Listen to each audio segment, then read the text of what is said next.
Es que tenemos acá, tenemos structure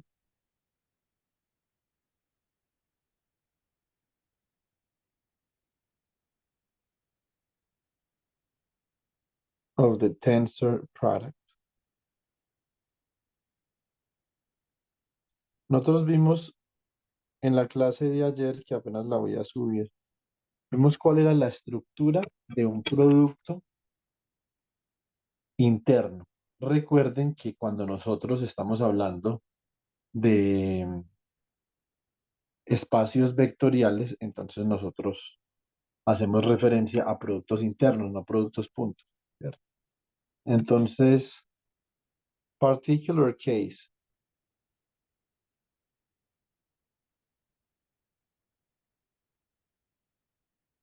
Entonces, en el caso particular que nosotros tenemos acá,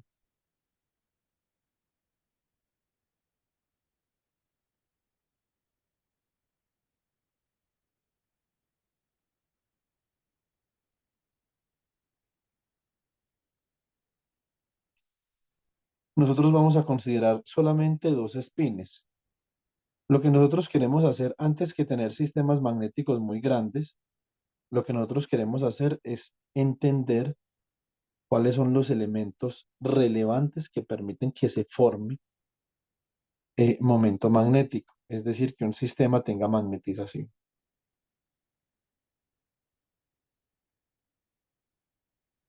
Tengo acá, básicamente, estos son dos iones con spin, ¿sí o no? Entonces este sería el spin SA, esto sería el spin SB, y acá habría una interacción entre los spines, interacción de la que yo no he hablado. Nosotros los físicos, siempre una buena pregunta que nosotros nos podemos hacer es cuál es el origen de una interacción. Entonces, por ejemplo, si yo les pregunto a ustedes cuál es el origen de la interacción de Coulomb, ¿por qué dos electrones interactúan, ¿cierto? De manera repulsiva. Entonces, digamos, eso es una buena pregunta. Y en el caso de la superconductividad, ¿por qué interactúan de manera atractiva?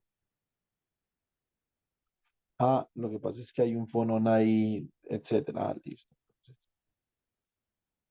ese es el origen de la interacción. Entonces, nosotros tenemos acá el hamiltoniano spin nuestro,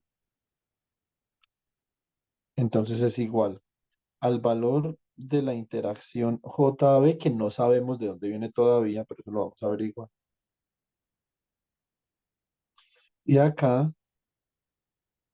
entonces tendríamos SA producto punto SB.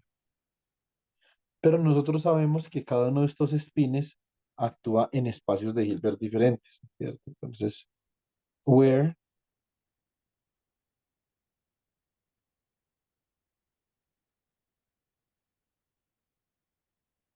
spin SA es el operador spin SA, que sería un operador spin con componente en X,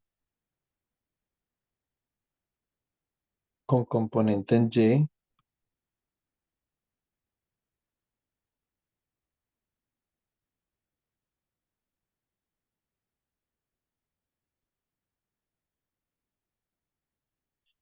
y con componente en Z, acts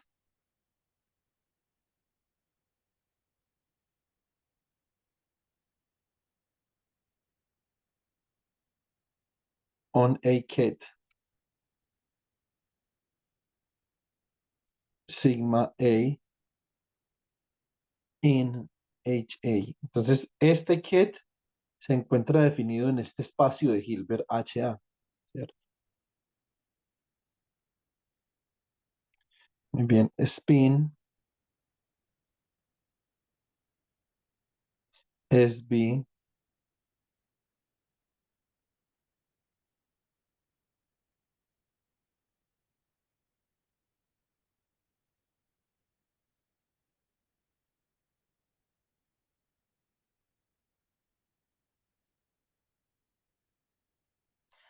acts on a kit sigma B, which belongs to Hilbert space HB. Entonces, eh, ahora, nosotros tenemos que el Hamiltoniano de Heisenberg Hamiltonian,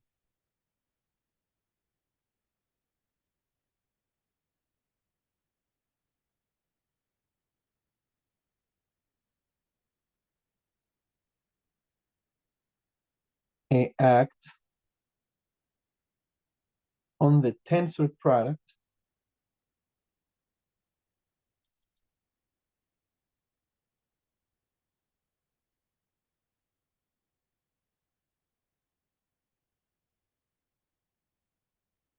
between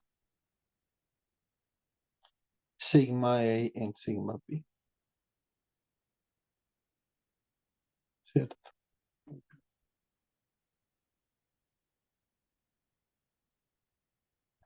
Listo. Entonces, el Hamiltoniano de Heisenberg realmente actúa en el producto tensor entre estos dos. ¿Por qué? Porque if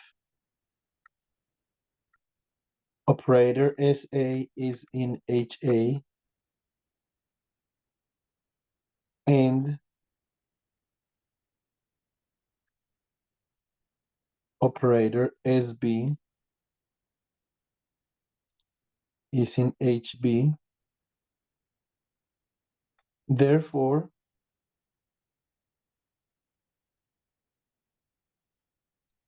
SA dot product SB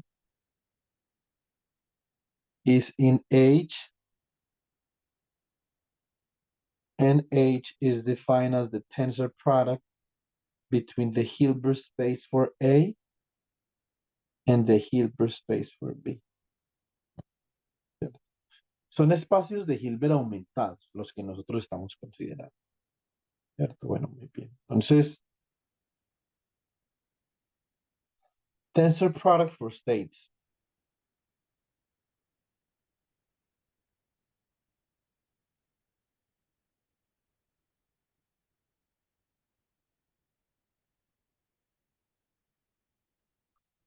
El espacio tensor, el producto tensor para estados, entonces sería como algo así.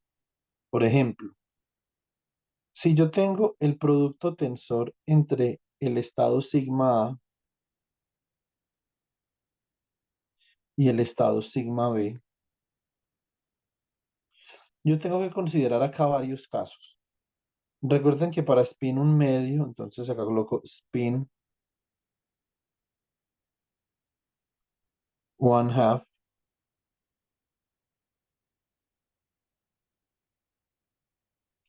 Entonces yo tendría, por ejemplo, el caso cuando sigma A es igual a un medio, lo estamos trabajando así.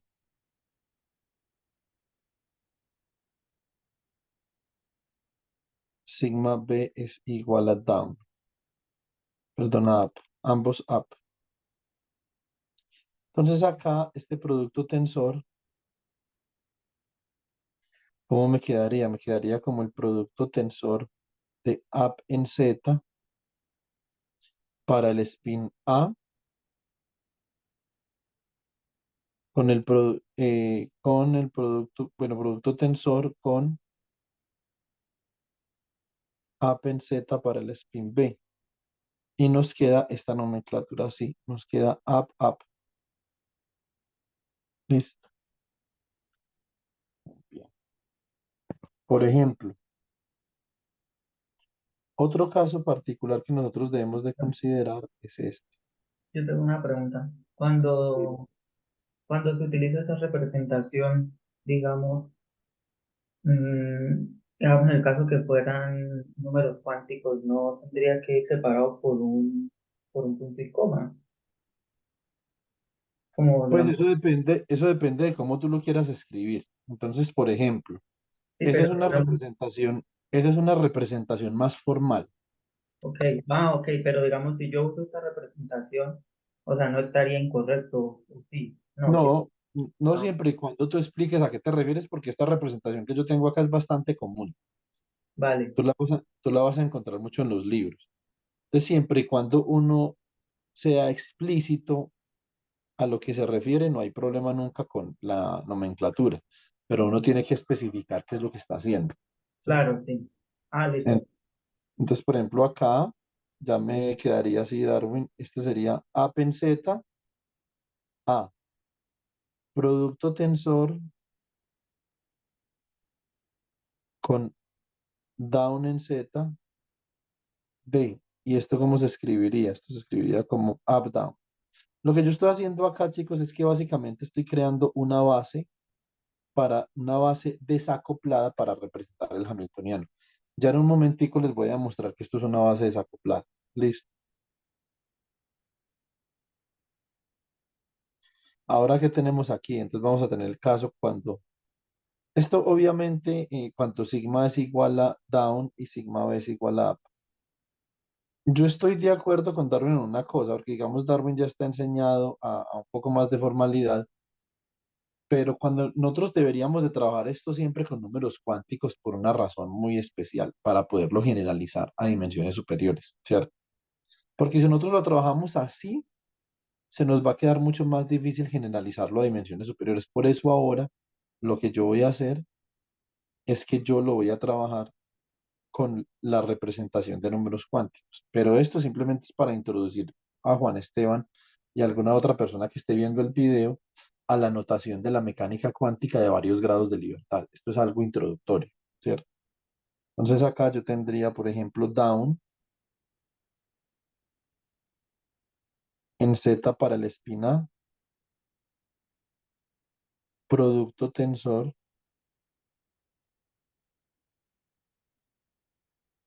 con up en Z para el spin B.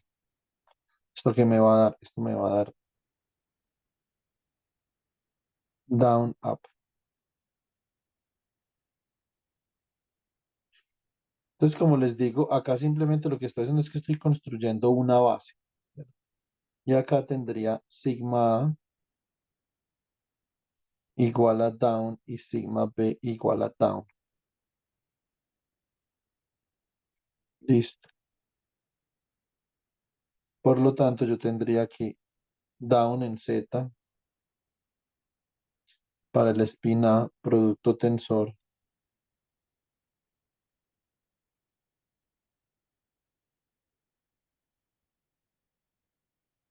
down en Z para el spin B. Entonces, esto sería ¿quién? Esto sería down, down, ¿cierto? Acá ya creé una base. Entonces tengo esta base.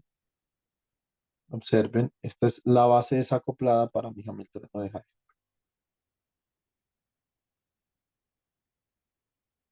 Listo. Entonces, uncoupled bases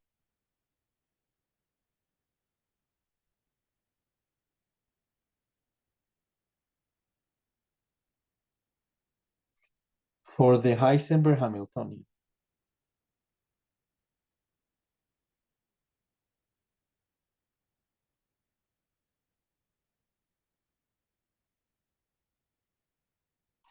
Entonces, la base desacoplada para el Hamiltoniano de Heisenberg sería simplemente up, up, up, down. Recuerden que estoy hablando de Hamiltonianos de spin un medio, donde ambos spines son de spin un medio.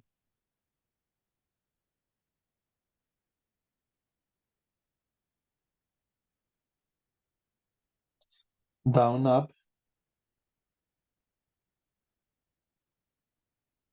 down, down. Muy bien. Entonces, esta es la base desacoplada. Ahora, how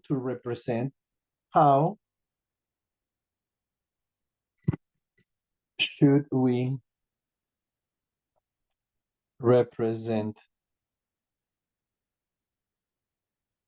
the uncoupled bases?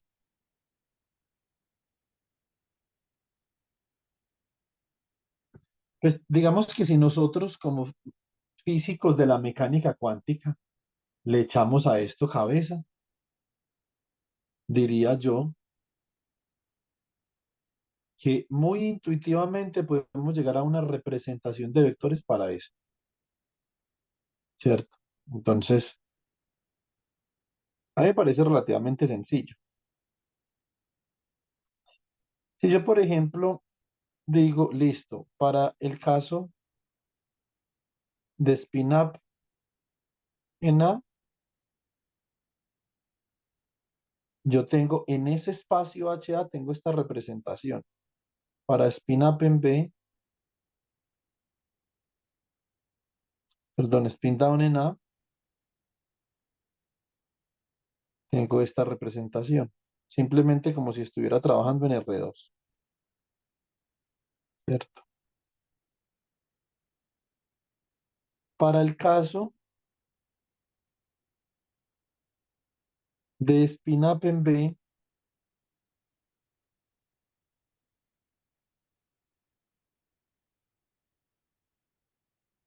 tengo esta representación y para el caso de spin down en B,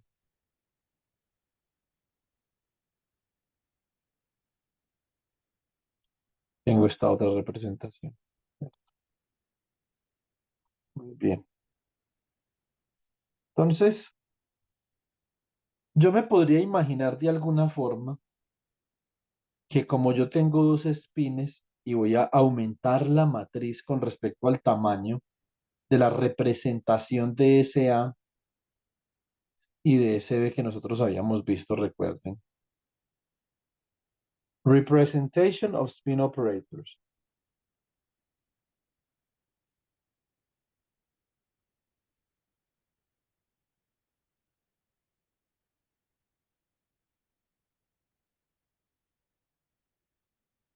Entonces, en este caso, nosotros sabemos que S, el operador spin, ¿cierto? Entonces, se representa como el operador spin en dirección X, el operador spin en dirección Y, el operador spin en dirección Z. Estos operadores tienen una forma de actuar sobre los gets.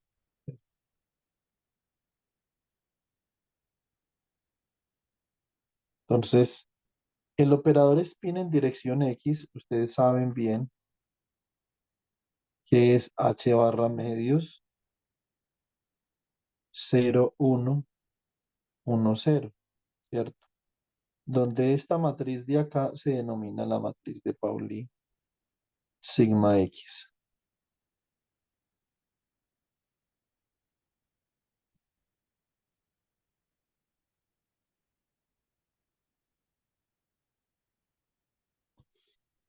Muy bien. El operador spin en dirección Y sería H barra medios 0 - I y 0, que esto fue lo que hicimos el día de ayer cuando reemplazamos en la matriz para el operador spin en dirección arbitraria. Esta matriz de acá se denomina sigma Y. Listo. Y el operador de spin en dirección Z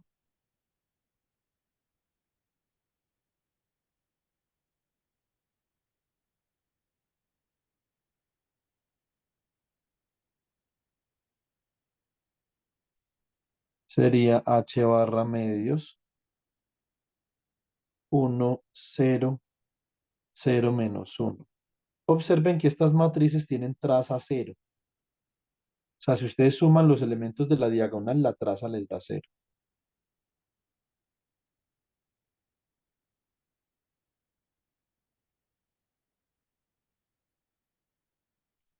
Esto obviamente es para qué caso. Esto es en el caso particular para spin half systems. Spin one half systems.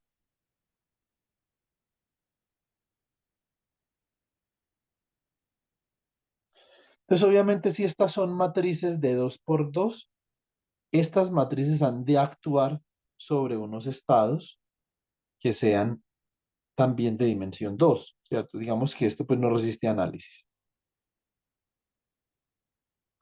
Ahora,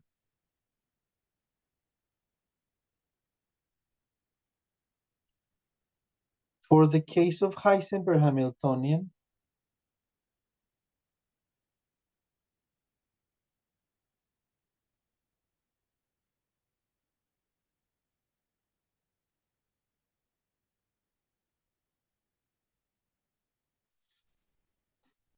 Entonces, el producto punto entre SA y SB,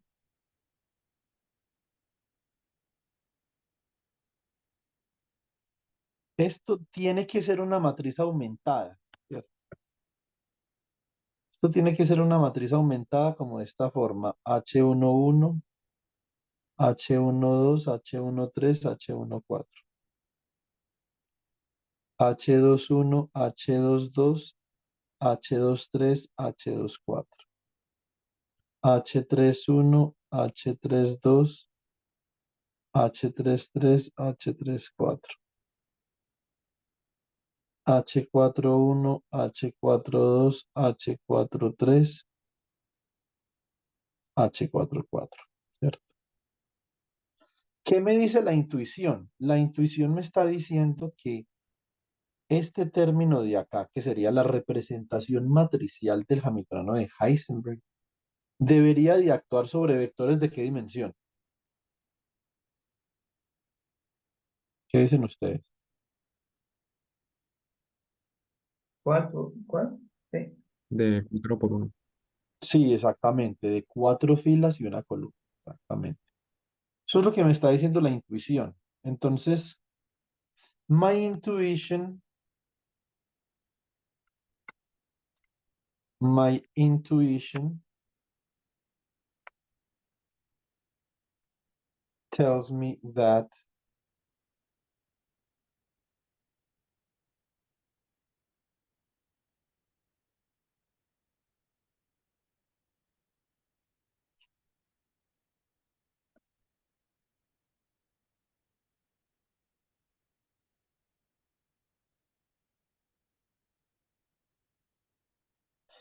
este estado, que es un producto tensor,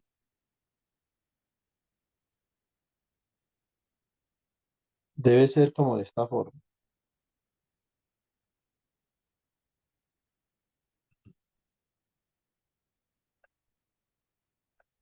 Este otro estado, que también es un producto tensor,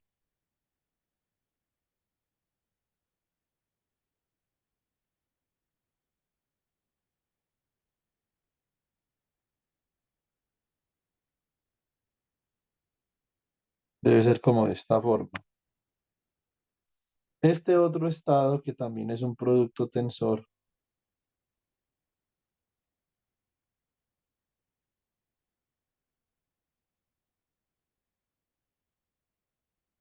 debe ser como de esta forma. Y este otro estado, que también es un producto tensor, debe ser como de esta forma.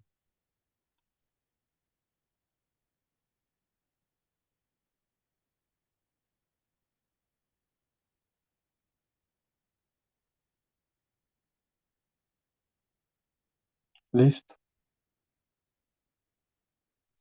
Pero obviamente, si yo quiero construir intuición, entonces hacer esto con dos espines es una buena idea porque son sistemas pequeños, ¿cierto? Eso es algo que de alguna forma la educación todavía no ha podido entender, sobre todo la educación de ciencias e ingeniería. A uno siempre le quieren introducir los problemas con el sistema más general posible. Usted considere un sistema de orden n. Realmente los seres humanos no aprenden así. Usted imagínese decirle a un bebé, por ejemplo, usted considere un plato con lentejas, salchicha, tomate, lechuga, arroz, quinoa y leche. Y apenas el bebé como, ¿qué es lo primero cuál es la primera ingesta del bebé? Un tetero o el seno de la madre, ¿cierto?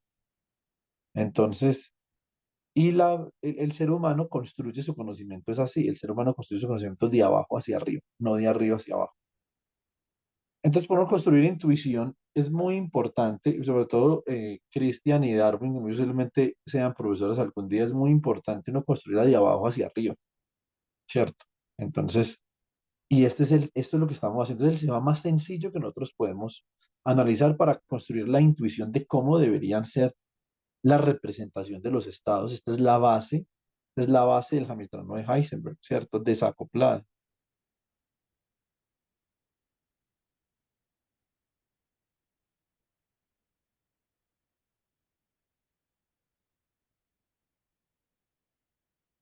Uncoupled basis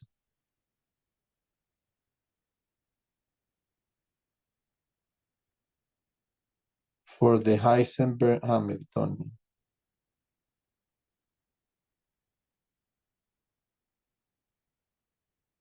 Listo. Pero entonces yo ya tengo un sistema, por ejemplo, ya no son dos espines un medio, que es el caso más sencillo, sino que son con spin uno. Entonces obviamente la matriz ya va a ser más grande, ¿cierto? La representación para spin uno es una representación de 3 por 3. La representación para spin 3 medios es de 4 por 4. Entonces, por ejemplo, yo tengo dos spines uno, ¿cierto? Yo tengo dos spines uno y hago un producto tensor. Si yo hago un producto tensor de dos espines uno, me va a quedar que el Hamiltoniano de Heisenberg es de dimensión 9 por 9. Yo para construir entonces intuición con un Hamiltoniano 9 por 9 ya es más difícil. ¿Sí o no? Entonces, en la medida que el spin, el valor del spin comienza a escalar, esto se hace más difícil, ¿cierto? Yo quiero hacer un comentario sobre algo que decía Darwin, que me parece muy importante, que Darwin ya ha tenido la oportunidad de enfrentarse a los poderes más oscuros de la mecánica cuántica en el curso conmigo y con Edilson. Entonces, él sabe cómo representar realmente un spin de forma tal que uno lo pueda generalizar. Esto lo que yo estoy haciendo acá es tratar de hacerlo lo más sencillo posible. Lo más sencillo posible sin meter la pata en términos de la rigurosidad. Con la rigurosidad no se juega, sobre todo en mecánica cuántica. ¿Por qué? Porque uno está construyendo un lenguaje, está construyendo un lenguaje axiomático.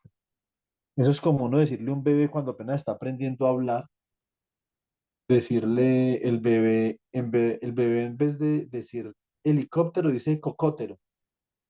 Y uno le dice, no, sí, sigue diciendo así. Y uno comienza a hablar como el bebé a cocótero, para que el bebé lo entienda a uno. Obviamente, el bebé va a crecer tullido, ¿cierto? Entonces, con un grado de tullidez importante por no saber hablar. Y uno también va a comenzar a tullir su lenguaje. Entonces, eso es una cosa que uno no podía hacer, ¿cierto?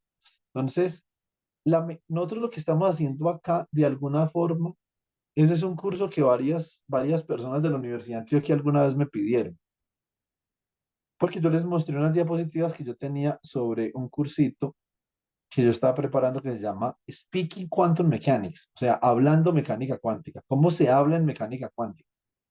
La mecánica cuántica tiene un lenguaje de formalidad, ¿cierto? Dirac, que era mucho más autista que yo, que fue el que construyó el lenguaje de la mecánica cuántica conjuntamente con John von Neumann,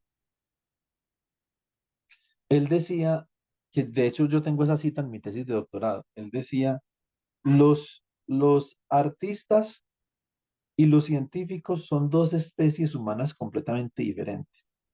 Nosotros los científicos queremos hacerlo complicado simple y los artistas quieren hacerlo simple complicado, porque Dirac decía, en una exposición, veía un cuadro y él decía, ¿esa vaina qué es? ¿Sí o no?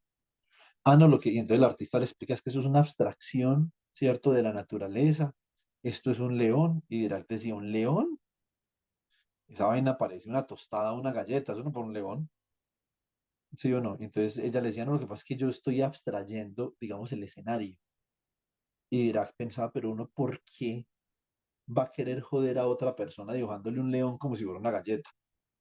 ¿Sí o no? Entonces nosotros los científicos hacemos lo contrario.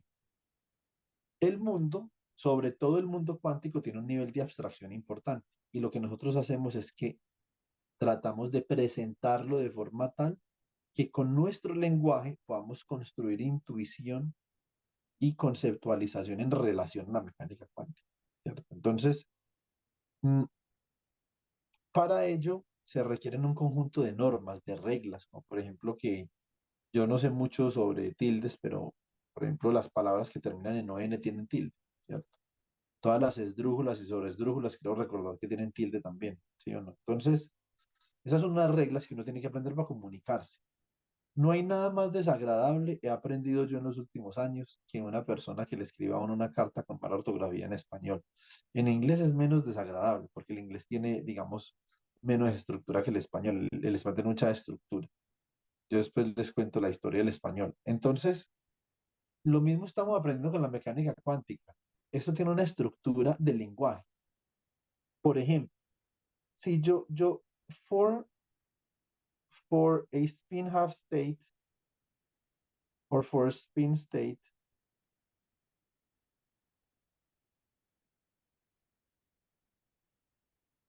we write. Entonces yo tengo el que es de S, ms,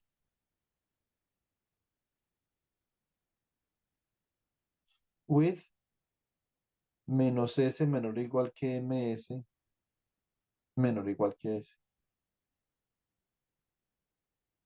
Voy a poner en contexto esta forma de escribir el estado en lo que decía ahora Darwin. Darwin hacía referencia a SMS como un número cuántico, ¿cierto?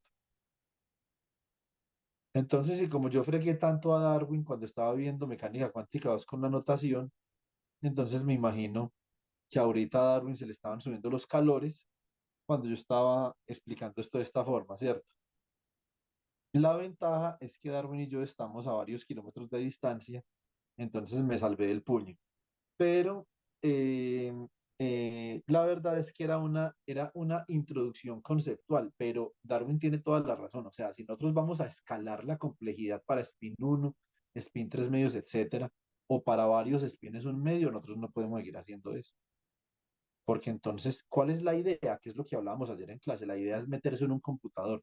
Y uno, ¿cómo le explica a un computador si no tiene una estructura formal para que el computador entienda lo que me está diciendo? ¿El computador qué entiende? El computador entiende vectores y matrices, ¿sí o no? Entonces uno puede, o en general arreglos, entiende tensores, entonces uno puede obviamente estructurar esto en términos de tensor. Entonces, por ejemplo, for spin half, for spin one half systems,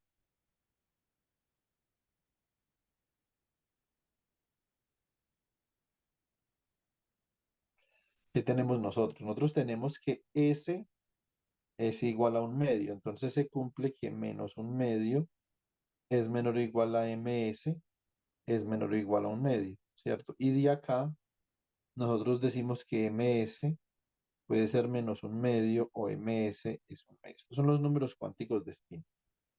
Por lo tanto, para spin un medio, for spin half,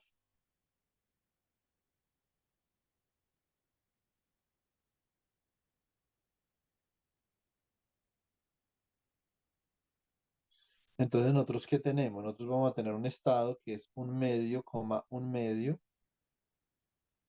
Y este estado que yo tengo acá es lo que yo típicamente conozco como spin up. O tenemos acá un medio, coma, menos un medio.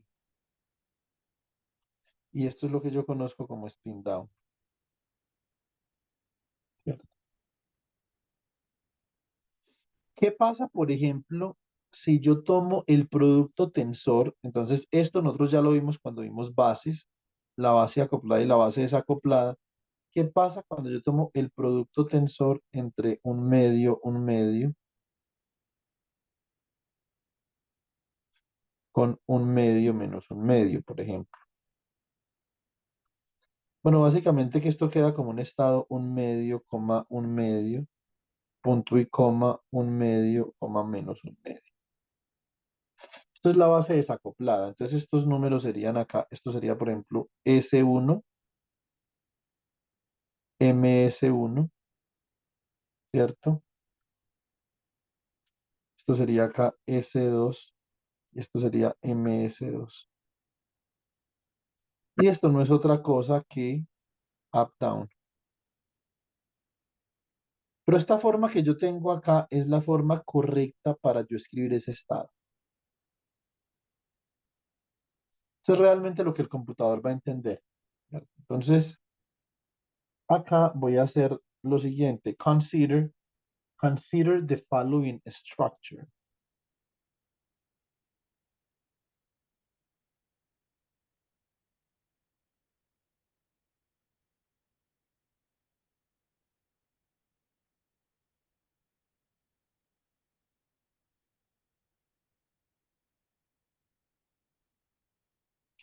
Muy bien. Entonces yo tengo, por ejemplo, acá S1, ms1, producto tensor S2, ms2.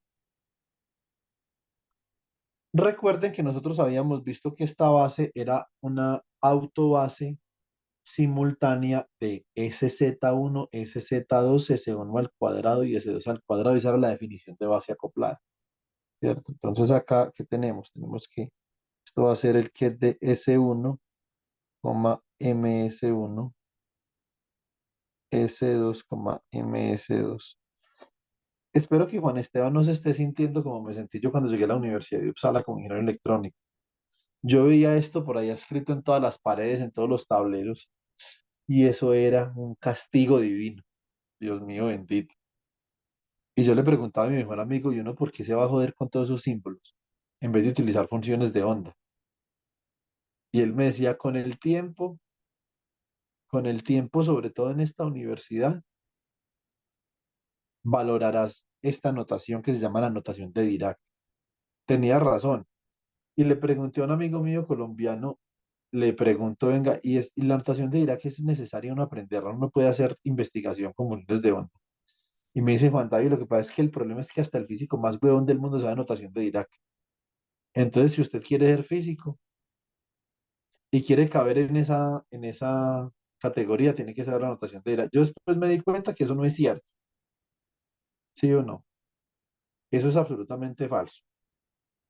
Entonces, eh, o son muy huevones o no son físicos. Uno, digamos, no sabía ahí cómo es la situación, ¿cierto? Pero hay mucha gente que estudia física y no sabe notación de Dirac. De eso está lleno el mundo, pues, ¿cierto? Entonces, y no solamente eso, sino que hacen esto. Vale, cuidado. Dicen, esto es lo mismo que esto. Esta sí que la he visto yo y eso, mejor dicho, me provoca es desmayarme, echarme de para atrás, ¿cierto? Entonces, pero bueno, En, acá en este en caso, el ¿cómo? Griffin, en el Ah, sí, Griffin sí. están altos, No, altos, pues, sí. Uy, en pero estos días yo estaba hablando con Edilson y Edilson me decía, ole Griffith, ¿por qué será que escribí así? Sí, es que Griffith es una autoridad en el campo, Darwin. De Griffith no hay ningún pendejo. ¿Sí me entiende? Griffith es una autoridad en el campo de la mecánica cuántica. Es una autoridad en la teoría electrodébil de la electrodinámica cuántica. Pero yo creo que él piensa que divulgar mecánica cuántica de esa forma lo va a hacer importante porque le va a mostrar al mundo cómo es la mecánica cuántica. Pero el problema es que de pronto la gente medio entiende algo, pero no conoce el vocabulario. O sea, no habla mecánica cuántica. Y cuando uno no habla mecánica cuántica, realmente solamente puede ir hasta donde otra persona le cuente. Y uno no estudia mecánica cuántica para eso, sino que uno estudia mecánica cuántica para explorar el universo, saber cómo funciona. Uno mismo, digamos, construirse, inventarse intelectualmente en relación a qué realmente es un átomo, ¿cierto? ¿Qué es un fotón? Porque hay metales que son brillantes, porque hay materiales que son transparentes, otros que son opacos. Para uno poder responder esas preguntas de por qué el mundo es como es, cuando ustedes nunca tuvieron algún amigo que le hacía algo maluco y uno le decía al amigo, pero usted ¿por qué es así? ¿Cierto? Entonces, realmente esa es la pregunta que uno siempre se hace y que la mecánica cuántica le puede responder. ¿Vos por qué te calentás así? ¿Vos por qué te enfrías así? ¿Por qué no estás tan transparente? ¿Cierto? ¿Vos por qué reflejas la luz verde? ¿Vos por qué absorbes la luz azul? ¿Por qué? Decime por qué. Entonces, realmente, ese desespero interno en el que entra uno como físico, lo puede responder la mecánica cuántica. La mecánica cuántica realmente antes que física es un formalismo axiomático para uno responderse preguntas sobre el universo mecánico, sobre ese universo maravilloso que uno no entiende. Por ejemplo, los agujeros negros. ¿Vos por qué no dejas salir la luz? No seas así, déjala salir un ratico a jugar, deja salir la luz, ¿cierto? Y el agujero negro le dice al fotón, usted de acá no me sale, ¿sí o no? Hasta que no haga las tareas. Y el fotón dice, pero es que yo no tengo más, entonces no puedo coger el lápiz de mala, entonces no sale nunca, ¿cierto? Entonces, resulta que la mecánica cuántica es esa estructura para uno poder entender el mundo. ¿cierto? No, estaba demostrado en la conferencia del señor Max Planck de 1899 que nosotros no entendíamos el mundo. Y mucha gente decía, no, nosotros ya la física teórica llegó a su fin, que eso mucha gente ahora también están diciendo, desde que se publicó el libro El arcoíris de Feynman, que es un libro muy, muy chévere para leer, entonces decían, uy, no, ya, eh, mm, la física teórica se está acabando en el 82. Y de los 90 para acá han habido pocos desarrollos en física teórica, pero la física teórica ha tenido un resurgir con aspectos entre los cuales, por ejemplo, se encuentra la topología y la geometría, ¿cierto? Pero por allá en 1899 también decían lo mismo, el fin de la física teórica. Max Planck también decía eso. Y Max Planck decía, yo quisiera entender por qué cuando yo caliento un metal unos emiten luz verde, otros luz amarilla, ¿cierto? Diferentes tipos de luz y de ahí salió la radiación del cuerpo negro. Y cuando menos pensamos, en 20 años ya había una nueva rama de la física que se llamaba mecánica cuántica. Y ahí estaba Niels Bohr, estaba Petrus Debye, estaba Marie Curie, estaba Luigi de Broglie, estaba Johanna Hendrika von Leuven. O sea, todo, digamos, toda una nueva camada de gente que estaba pensando con esa diferente estructura, porque es que por eso mi curso de mecánica cuántica tiene origen al pensamiento de la mecánica cuántica. ¿Cómo se comenzó a pensar? Eso es importante para el estudiante. El estudiante tiene que cuando está en mecánica cuántica tiene que pensar diferente. No puede pensar como pensaba con Néstor, ¿cierto? Entonces, porque con Néstor uno tenía un espacio de fase donde cada punto representaba una posición y un momento. Y ahora, ¿será que hay puntos en mecánica cuántica? ¿Será que el concepto de trayectoria tiene algún sentido? Hay que pensar completamente diferente, ¿cierto? Entonces, eh, o pensar como uno pensaba con Jairo, y apenas me dice alguien, es que yo con Jairo no pensaba, ah, bueno, entonces pongamos otro ejemplo, ¿cierto? Entonces, como en los cursos de electromagnetismo, ¿cierto? Entonces hay que cambiar la lógica, uno cambia la lógica con la mecánica cuántica, es una lógica completamente diferente, un pensamiento completamente diferente. Hay un documental de Brian Greene sobre mecánica cuántica muy bueno, en donde Brian Greene está está en un bar. Y resulta que él en el bar, él dice que se llama, creo que se llama el bar cuántico, Quanta Bar o algo así, no me acuerdo. Hay que buscar el documental es bueno, porque es muy gracioso. Y Brian Greene es un físico cuántico muy reputado y salió con unas huevonadas en ese documental. Pero, por ejemplo, ese documental es un documental que explica la mecánica cuántica de una forma muy atractiva, pero sin caer en el despotismo de la falta de rigurosidad. Entonces resulta que él llega y pide un refresco, un jugo de naranja. Can I have an orange juice? Entonces él pide un jugo de naranja. ¿Qué es lo que está haciendo Brian Greene ahí? Brian Greene lo que le está diciendo al sistema físico es, yo lo voy a operar a usted, voy a, usted es un ket, yo vengo con este operador y actúo sobre usted y usted lo que me va a devolver es un jugo de naranja, ¿cierto? ¿Será que es seguro que en ese proceso de operar sobre ese ket yo obtenga un jugo de naranja? Voy a obtener un jugo de naranja con cierta probabilidad. Entonces, ¿qué le dice la mesera?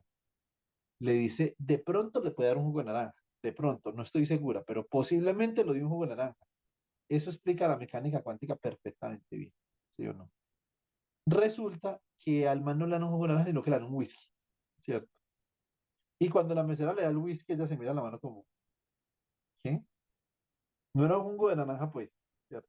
Entonces, es la imposibilidad de yo determinar con precisión absoluta lo que va a pasar en un experimento. Eso es la mecánica cuántica. Ahora, eh, ¿será entonces que nosotros no entendemos el mundo o no entendemos la mecánica cuántica? Digamos, ¿cuál de las anteriores será yo creo que nosotros realmente no hemos entendido la mecánica cuántica, porque, por ejemplo, el hecho de que las personas hablen de dualidad onda-partícula, que una cosa es una onda o es una partícula, eso está mal, o sea, eso es muy impreciso. Yo nunca utilizo la palabra malo ni equivocado, pero yo diría que estoy a punto de utilizar la palabra equivocado porque ese es un concepto muy equivocado. Los, los entes en la mecánica cuántica que nosotros por razones históricas llamamos partículas no son ni partículas ni ondas, sino que tienen propiedades de lo uno y propiedades de lo otro dependiendo del experimento. Pero uno no podría decir que es que un fotón se comporta como partícula o como onda. Eso es equivocado. Lo que nosotros tenemos que decir es que tiene propiedades de onda y propiedades de partícula. Tiene propiedades corpusculares y propiedades ondulatorias como la interferencia, ¿cierto? Entonces, pero no es ni lo uno ni lo otro. Entonces, nosotros no está bien yo coger y decir, ah, es que el fotón a veces se comporta como onda y a veces como partícula. Eso es completamente equivocado. Es absolutamente equivocado. Lo que sucede con el fotón es que el fotón es una entidad que nosotros no entendemos bien, ¿cierto? Y esa entidad, sea lo que sea, tiene propiedades de un elemento que nosotros en física clásica le llamábamos onda y un elemento que le llamamos partícula. Eso es lo que sucede, ¿cierto? Pero nosotros no podemos decir, no, el fotón es... No, porque lo que estamos haciendo es que nos estamos llevando la mecánica clásica hacia la mecánica cuántica, su vocabulario. El vocabulario de la mecánica clásica es partícula y es onda. No, eso no está bien. Entonces, la mejor forma de yo describir un fotón es esta. La mejor forma de yo describir un fotón es decir que un fotón es en esencia, básicamente,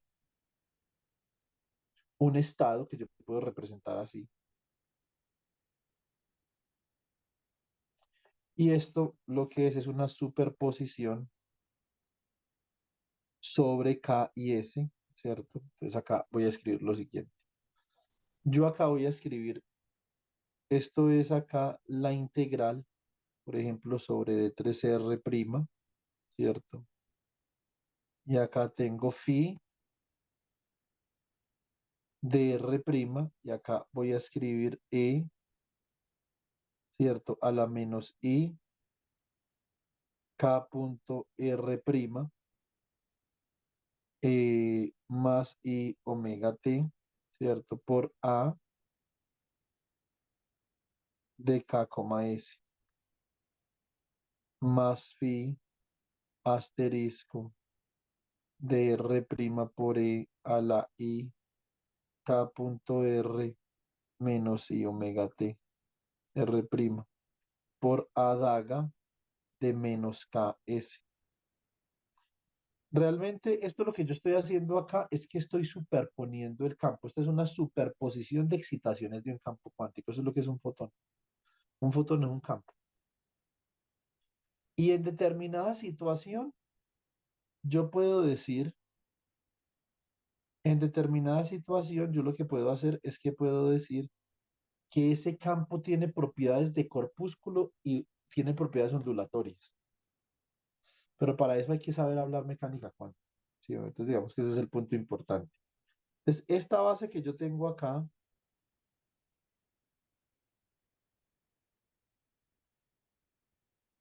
esta base que yo Bueno, tengo acá, una pregunta para aclarar. sí, dime, Ah, en esa expresión de la integral que usted estaba mostrando, eso, bueno, acá vendría siendo el vector de onda, sí, pero esa S, ¿a qué hace es la referencia? Como polarización en, del fotón, la polarización del fotón. Por ejemplo, si usted tiene luz circular, puede ¿cómo, ser cómo? una la polarización del fotón. Puede ser polarización hacia la izquierda o polarización hacia la derecha.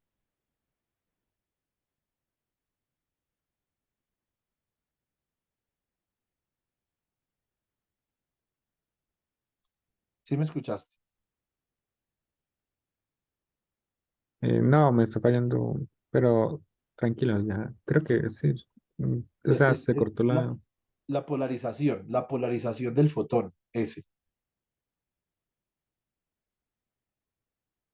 sea, pero,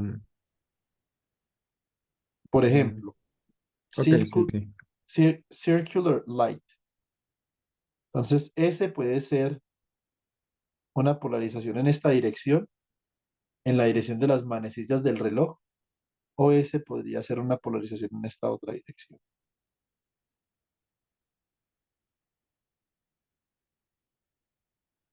polarization.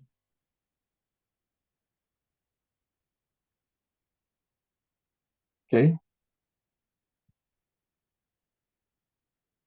Bueno, muy bien. Entonces acá, simultaneous eigenbase of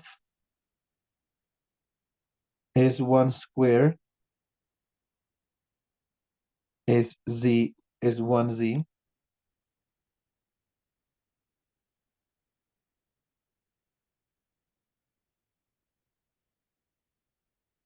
S2 square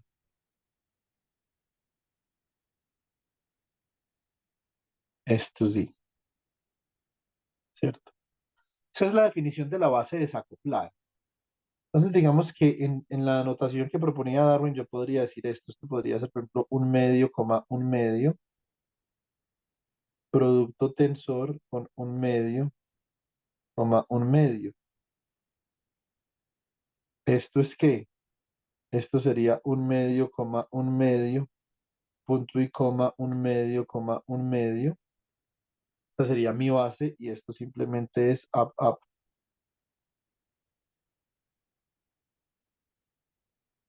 Yo acá podría decir que esto es un medio, por ejemplo, un medio con un medio, producto tensor con un medio, coma, menos un medio. Mi estado me quedaría como un medio, coma, un medio, punto y coma, un medio, coma, menos un medio,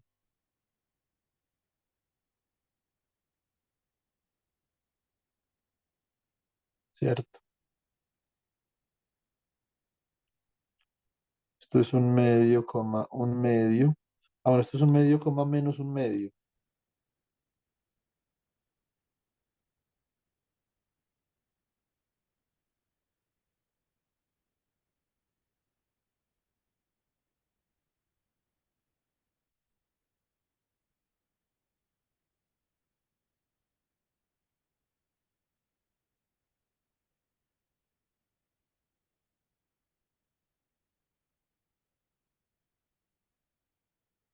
Producto tensor con un medio, coma, un medio. Esto sería un medio, coma, menos un medio, punto y coma, un medio, coma, un medio. ¿Y esto es quién? Esto simplemente es down, up. Y por último, en esta tablita, entonces yo tendría un medio, coma, menos un medio, producto tensor un medio, coma, menos un medio. Listo. Entonces, Cristian, todavía estás ahí.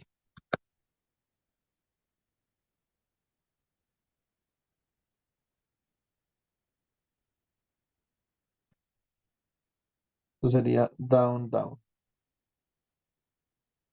Listo.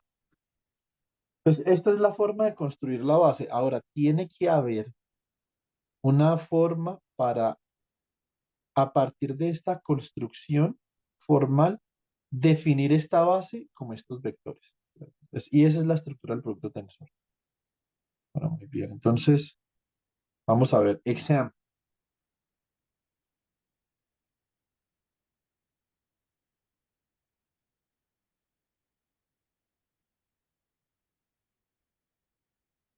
Vamos a hacer un ejemplito. Example. Consider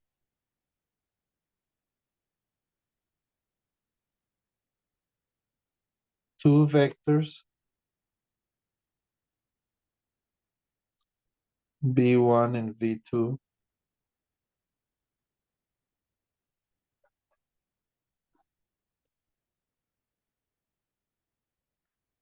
given by.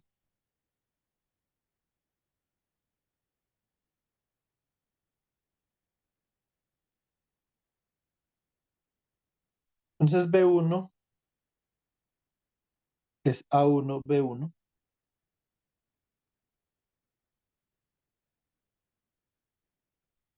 B2 es A2, B2.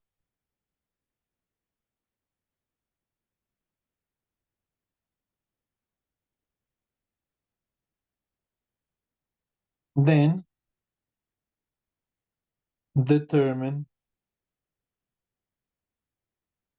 the tensor product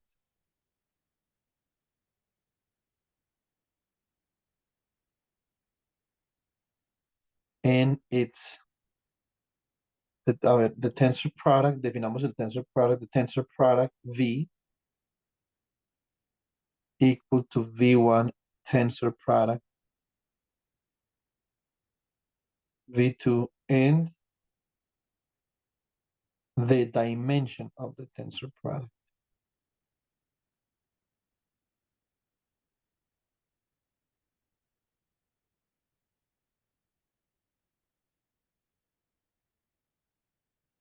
Listo. Muy bien. Entonces, el producto tensor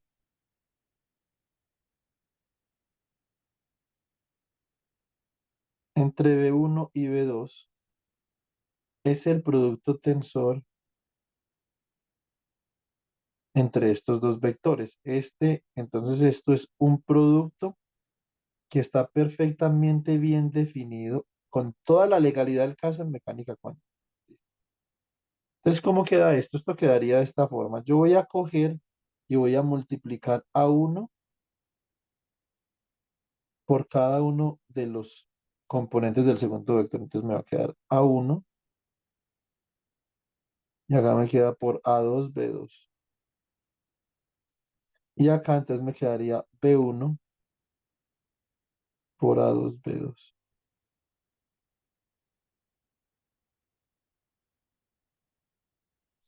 De esta forma, entonces mi producto tensor es un vector que ahora tiene una dimensión aumentada en relación a la dimensión anterior. Va a ser la dimensión de este por la dimensión de este. Entonces me da, el resultado es un vector con componentes A1, A2, A1, B2, B1, A2, B1, B2.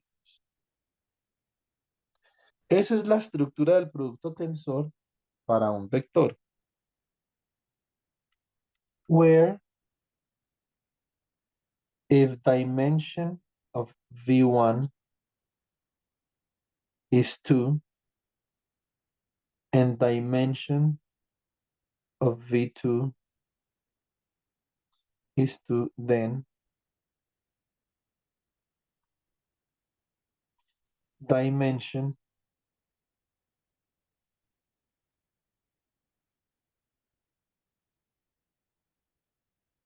of V1 tensor product V2 is 2 times 2 equal to 4. ¿Cierto? Ahora vamos a hacer otro ejemplo. Example.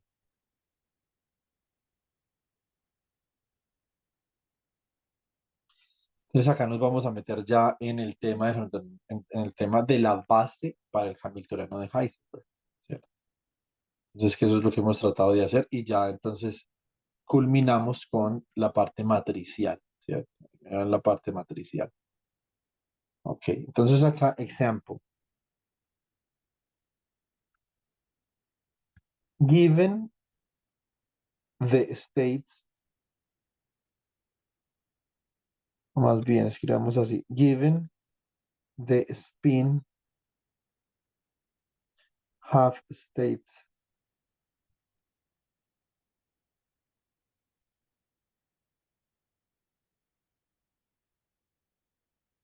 ¿Qué estados un medio tenemos nosotros acá? Entonces vamos a tener, por ejemplo, un medio, coma, un medio.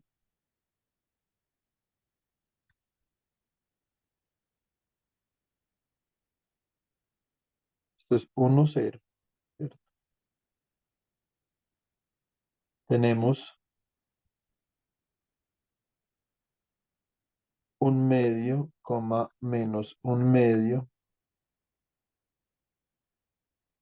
0, 1. Pero acá esto es para el caso del spin A.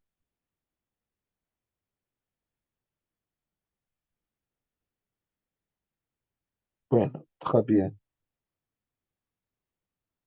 Para el caso del spin B tenemos un medio, coma, un medio,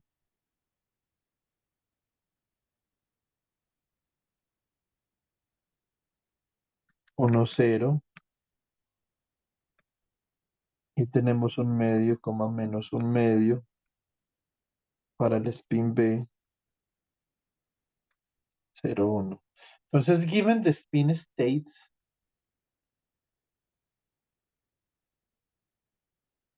determine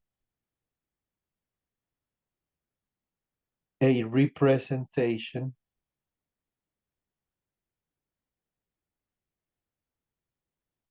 o más bien escribamos así, determine an uncoupled representation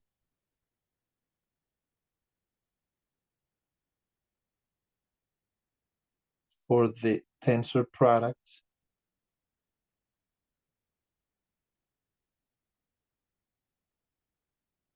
¿Cierto? Entonces acá tendríamos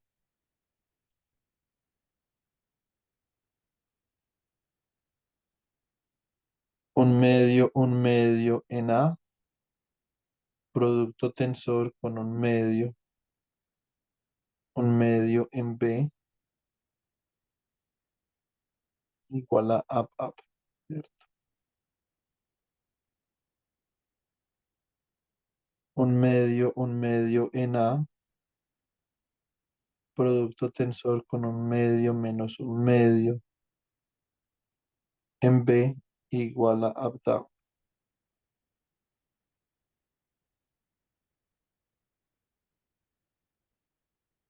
Un medio menos un medio en A, producto tensor con un medio en B, igual a down up.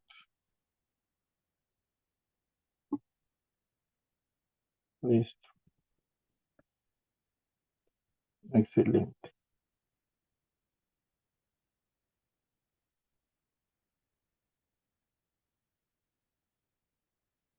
Un medio menos un medio en A, producto tensor con un medio menos un medio en B,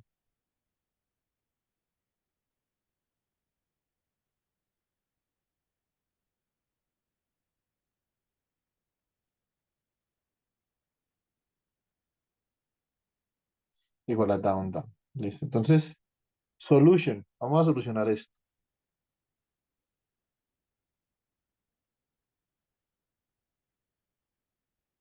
Entonces, ¿qué tengo yo acá? Yo tengo que, por ejemplo, un medio, un medio en A, producto tensor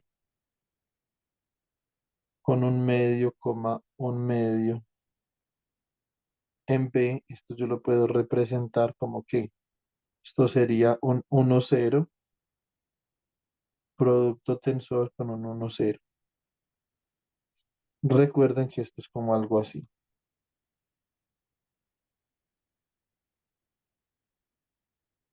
Esto es un 1 por 1, 0 y esto es un 0 por 1, 0.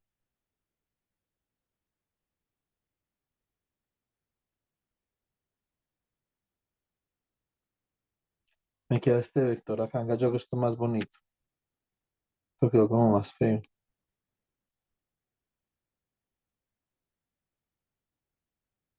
Me queda el 1 multiplicado por este vectorcito. El 0 multiplicado por este vectorcito.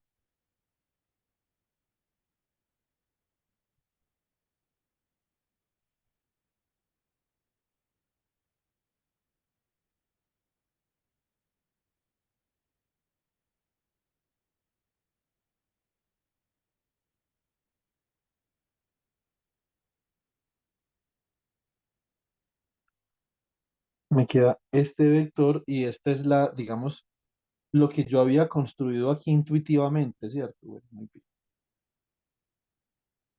Entonces, vamos a ver, tenemos en amarillito esta otra de acá. Entonces, y nosotros bien sabemos que este es el estado up, up, ¿sí o no? Bueno, muy bien. En amarillito entonces tenemos un medio, coma, un medio en A, producto tensor con un medio, coma, menos un medio en B. Representamos, esto sería 1, 0, producto tensor con 0, 1. ¿Cómo nos queda esto? Esto nos queda 1 por 0, 0, 1 por 1, 1. 0 por 0, 0, 0 por 0 por 1, 0. Y esto corresponde perfectamente con la intuición que nosotros habíamos generado acá, ¿cierto? En verdecito. Ah, bueno, entonces acá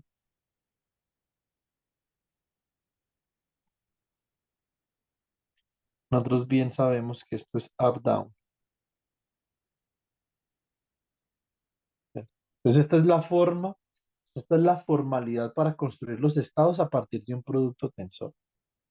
Los computadores, digamos, tienen embebido, los computadores ya vienen con sus herramientas embebidas para calcular productos tensores. O sea, uno no tiene que construir, digamos, esto en un computador. Uno en un parcial de programación le podrían preguntar, bueno, haga un main, un código que calcule un producto tensor, eso es otra cosa, pero los computadores ya vienen con esto. Listo. Entonces, típicamente se llama el producto crónico. Entonces, con la función cron de A, B, esto es el producto tensor en la mayoría de lenguajes, ¿cierto? Entonces, acá tenemos un medio menos un medio en A, producto tensor, un medio en B. Entonces, esto es 1, perdón, esto es 0, 1.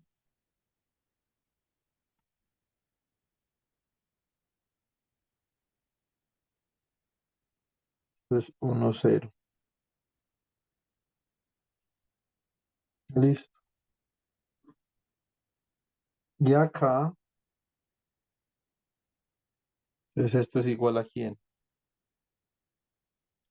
0 por 1, 0, 0 por 0, 0. 1 por 1, 1. Y 1 por 0, 0. También coincide con la intuición que nosotros teníamos de construir la base en un espacio vectorial R4, por ejemplo, ¿cierto? O algo parecido a R4, no exactamente R4.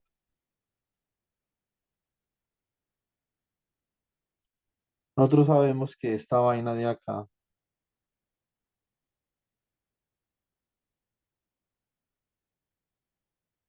es down up.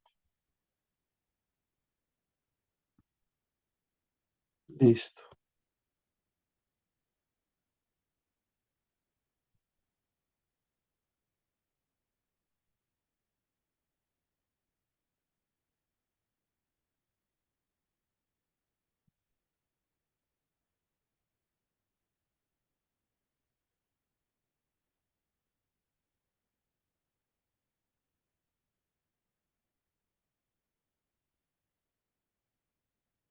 Entonces este se representaría de esta forma. Esto sería 0, 1.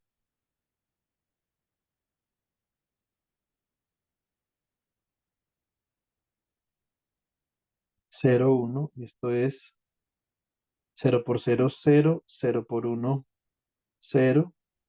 1 por 0, 0. 1 por 1, 1. Listo. Entonces así ya podemos nosotros formalizar la construcción de la base. Yo admito que, digamos, esto no es lo más interesante del mundo,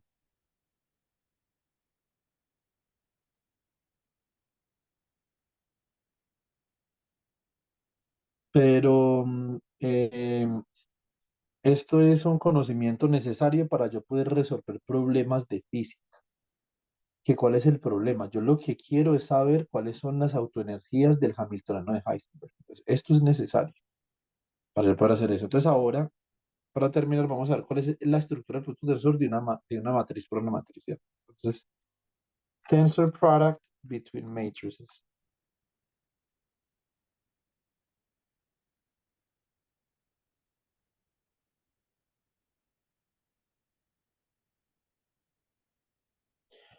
Pero si ustedes esta vaina les aburre, a mí no es que esto me emocione ya mucho, ¿sí o no? Y mucho menos en señal, porque ahí no hay ninguna física, pero cuando yo uno tiene, uy, ya vamos a determinar las autoenergías del Hamiltoniano de Heisenberg, ahí sí eso es ya otra cosa, porque yo no puedo hablar de física, ¿cierto? Uno dice, uy, estos dos estados tienen la misma energía. ¿Eso qué significará? Ah, pues eso significa que tienen la misma, el sistema tiene igual probabilidad para configurarse de esa forma o de esta otra. Entonces ya uno comienza a hablar de física. Y uno dice, ah, como tiene la misma probabilidad para estar así que estar así, la magnetización es cero. Ah, sí, es cero. ¿Y cómo hago para magnetizarlo? Pues usted tiene que coger y romper una simetría para que ya sea así o así, alguno de los dos tenga mayor probabilidad. Entonces ese es el concepto de magnetizar, que los sistemas escojan una dirección preferencial para dónde ir. Por eso, la palabra cuando nosotros hablamos de política, que dicen que el ambiente está muy polarizado, que porque está 50-50 realmente eso no es un argumento muy correcto. Eso está no polarizado. Cuando está polarizado, ¿cuándo estuvo polarizado el país de verdad? Cuando Uribe ganó como por el 1000% las elecciones, ¿cierto? Eso sí era polarización. Uribe creo que le sacó como 60% al candidato del Partido Liberal en las del 2002, que ustedes creo que no habían nacido, estaban muy chiquitos. Eso sí es una polarización, ¿cierto? Porque el país había escogido una dirección preferencial hacia dónde dirigirse. La había escogido mal, pero la había escogido, ¿cierto? Bueno, yo creo que en ese momento, no sé, eso es una cosa difícil de decir, porque por ejemplo para muchas regiones Uribe fue un refresco tremendo, pero para otras, por ejemplo, la región donde vive Darwin, mejor dicho, Dios santo. Entonces, pues eso depende, pero entonces cuando un sistema físico, ya sea social, económico, espines, lo que sea, escoge una dirección preferencial eh, para evolucionar, ya sea en el tiempo o en el espacio, eso implica que hay una polarización, una magnetización, ¿cierto? Entonces, ese es el concepto importante que nosotros queremos derivar con las autonomías de la de Heisenberg, ¿cierto? Entonces, por ejemplo, acá, consider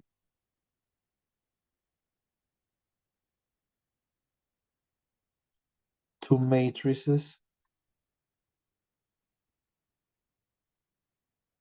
A and B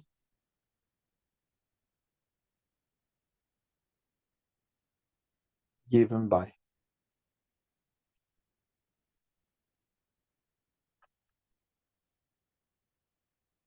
Entonces, A11, A12, A21, A22. Y B, B11, B12, B21, B22.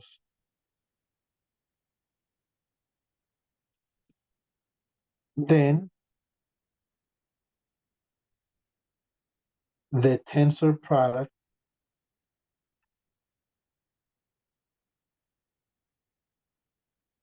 M equals to A tensor B is given by.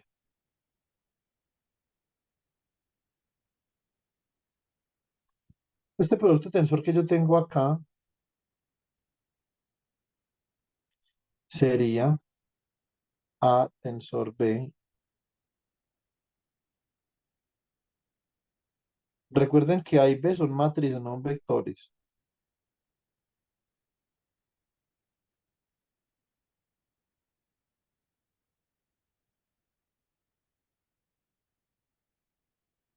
Entonces yo qué tendría acá, tendría este A11 por la matriz B.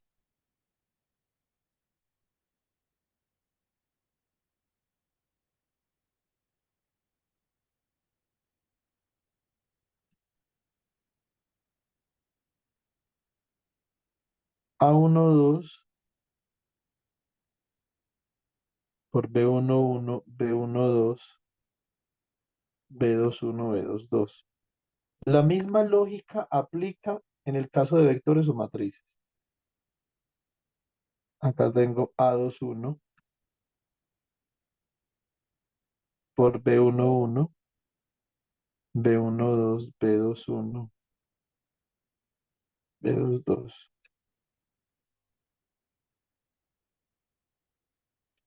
A22 por B11, B12, B21, B22.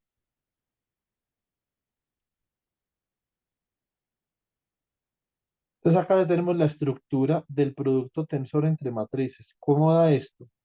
Esto daría, por ejemplo, acá. Ustedes saben contar, entonces van a saber que esto es una matriz 4 por 4, ¿cierto? Esto sería A11, B11, A12, B12, A12, B11, A12, B12. Sigo. A11, B21, A11, B22, A12, B21 y A12, B22. A21, B11, A21, B12, A22, B11 y A22,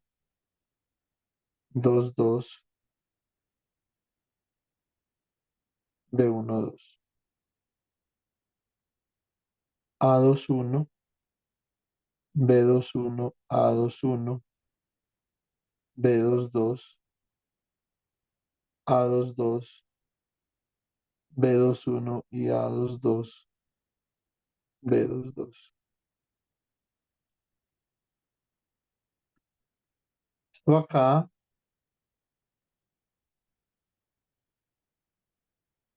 este es tensor product structure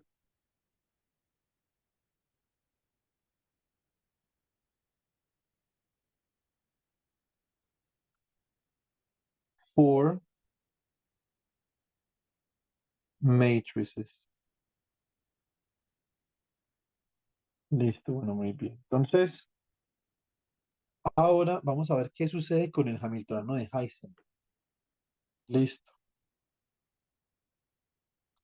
Entonces, Heisenberg Hamiltonian. Example.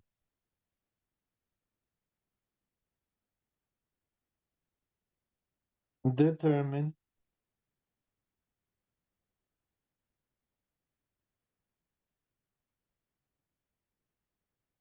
the matrix structure for the Heisenberg Hamiltonian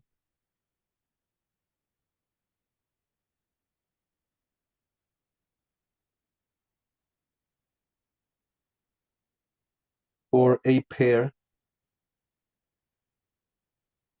of spin half systems. Spin half, no sé, atoms puede ser. Entonces yo tengo acá, bueno, vamos a escribir. Tengo H spin igual a JB SA producto punto SB. Lo primero que yo tengo que hacer es que tengo que coger y expandir ese producto punto en términos de los componentes de cada spin. Entonces esto sería JB que multiplica a SAX.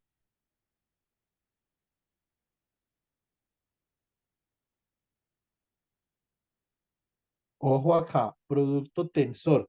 Este producto punto realmente implica la transmutación de los dos espacios HA y HB en ese producto punto, ¿cierto? Entonces tendría que ser SA. ¿Cómo se multiplican? Porque acá dice que es componente a componente, pero entonces uno tiene que mirar cómo está definida la multiplicación. Si es componente a componente y yo tengo un operador que vive en un espacio A y uno que vive en un espacio B, yo no simplemente puedo multiplicar dos matrices que están en espacios diferentes. Eso es un prohibido por las reglas de los espacios vectoriales. Entonces hay que construir un nuevo espacio y esa forma de construir nuevos espacios se llama el producto tensor, ¿cierto? Acá quedaría S, B, X más S, A, Y. Esto sí es componente a componente, pero componente a componente con producto tensor.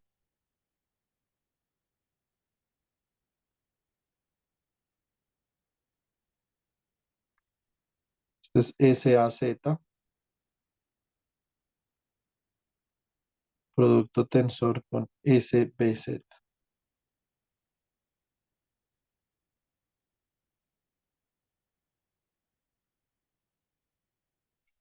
Como nosotros sabemos bien que estos son sistemas de spin un medio, vamos a reemplazar la representación para spin un medio, ¿listo?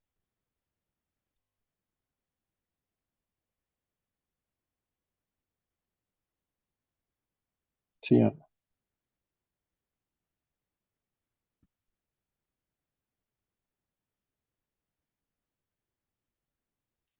Entonces acá me quedaría H barra medios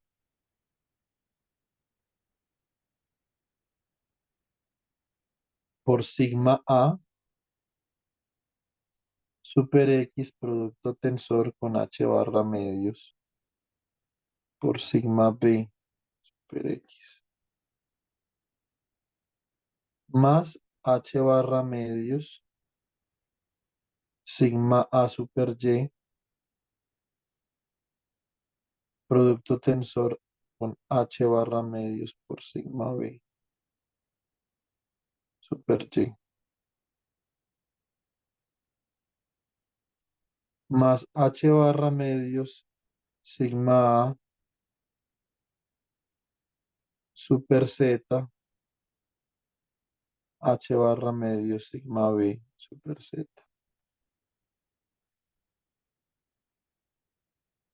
No les tengo que decir a ustedes que esto va a quedar con una estructura de productos tensores entre las matrices de Pauli, ¿cierto?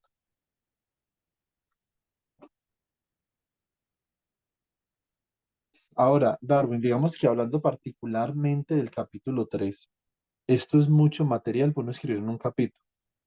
Lo que tú puedes hacer, por ejemplo, es que podrías ilustrar el producto tensor gráficamente con unas gráficas de cuadritos, ¿cierto? Un cuadrito que represente HA, HB y después colocas un cuadrito aumentado, haces una explicación breve y si tú quisieras digitar esto, igual lo que yo te voy a proponer es que escribamos un librito corto y que lo podamos mandar a publicar en octubre. A mí me sirve mucho publicar ese libro porque yo no he publicado libros desde que vine a Colombia. Y esto es un curso corto que se puede publicar, ¿cierto? Entonces, mira que no son tantas clases, son por ahí unas 12 clases o 10 clases. Entonces, pero si quieres escribir los cálculos, lo puedes hacer en un apéndice. Acá lo más importante es tú mostrar que hay una estructura y un producto tensor, tienes un spin que vive en un espacio A, otro que vive en un espacio B, aumentas la matriz, la diagonalizas y sacas autovalores, ¿cierto? Y los graficas como función del voltaje, que eso es lo que vamos a hacer acá la semana entrante, listo. Y ya con eso, pues digamos que ya con eso, esencialmente estaríamos terminando ya el trabajo de grado, ¿cierto? Entonces eso sería lo último. Mirar a ver cuando tú cambias la fase. Tú cambias la fase, obviamente está cambiando JB cuando cambias la fase, porque ya lo hemos visto. Si tú cambias la fase, ¿qué pasa con los autovalores? Y obviamente hay que incluir el término del rompimiento de simetría, que es el campo de intercambio, que sería en los datos que nosotros calculamos, sería B1 efectivo y B2 efectivo, ¿cierto? Entonces, y cuando ya te hayas graduado, entonces no puedes olvidar que tenemos que pasar eso a Python todo para poder dejarlo por ahí, que sea medio decente, porque esa vaina en MATLAB es lo más indecente que hay. Entonces, ahora, ¿cómo me queda esto? H barra al cuadrado, entonces esto quería como JAB, H barra al cuadrado,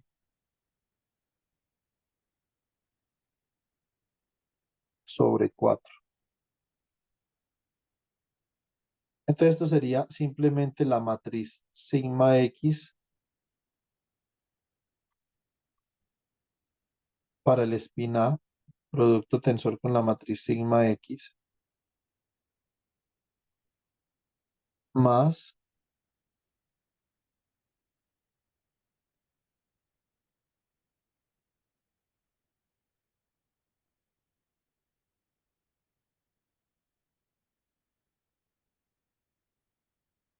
la matriz sigma Y,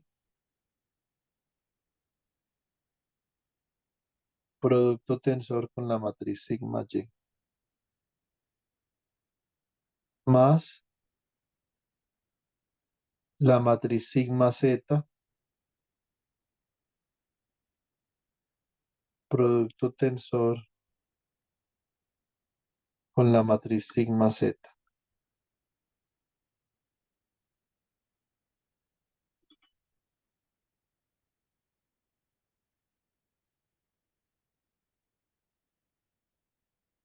Listo. Esta es la estructura del producto tensor del Hamiltoniano de Heisenberg. Digamos que acá en plata blanca ya hemos acabado. Lo que pasa es que nosotros no sabemos cómo da. Entonces, now, let's evaluate. Juan, creo que ahí repitió sigma dos veces para la componente en X. ¿Cree? ¿Cómo que cree? Bueno, repitió dos veces. Muy bien. Entonces, sigma tensor, sigma en X, sigma en X. Igual la matriz sigma es igual en el espacio A y en el espacio B. Digamos que eso no importa, pero hay que mantener la notación clara porque si no después pegan unas enredadas violentas. Cuando les tengo que comenzar a contar en qué espacio está, quién va primero, quién va después, entonces maluco. Entonces acá, sigma A en X, producto tensor con sigma A en X. Esto es 0, 1, 1, 0, producto tensor con 0, 1.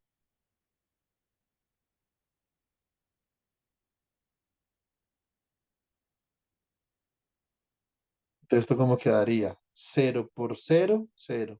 0 por 1, 0. Bueno, una matriz 2 por 2 de puros ceros acá, ¿cierto? Acá me quedaría 0, 1, 1, 0. Acá me quedaría 0, 1, 1, 0. Y acá me quedaría 0, 0, 0, 0.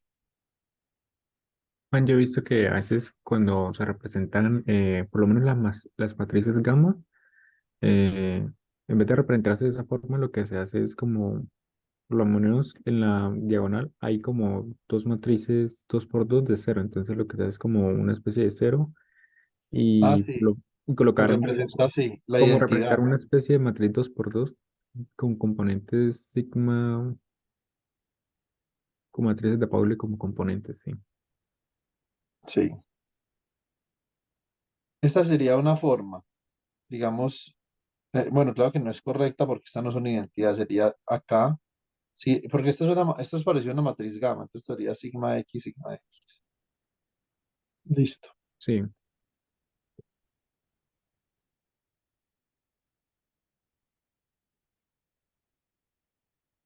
muy bien. Acá, entonces, now, let's evaluate sigma super Y, tensor product sigma B super Y. Listo. Entonces, sigma A super Y producto tensor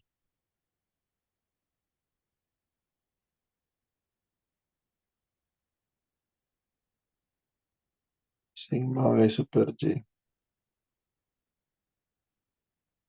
¿Cómo queda esto? Cero menos y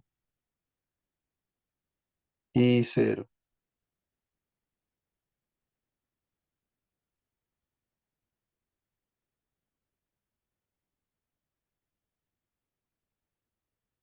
Cero menos y cero. Muy bien, entonces esto queda así. Cero, cero, cero, cero. Menos i por cero es cero y menos i por menos i es menos uno. Muy bien, menos i por i es uno. Menos i por cero es cero.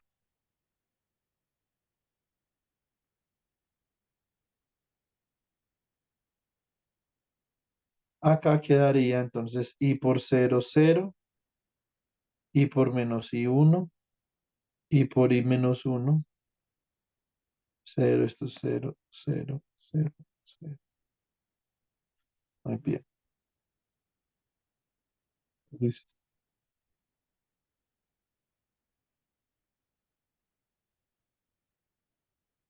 Now, let's evaluate sigma a super z,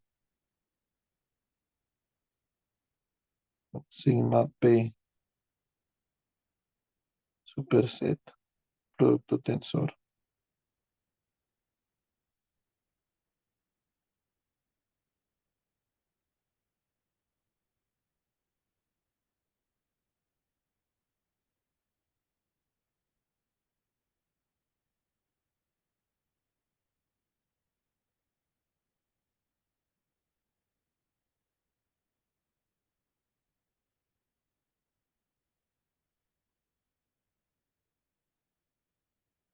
Esto quedaría como,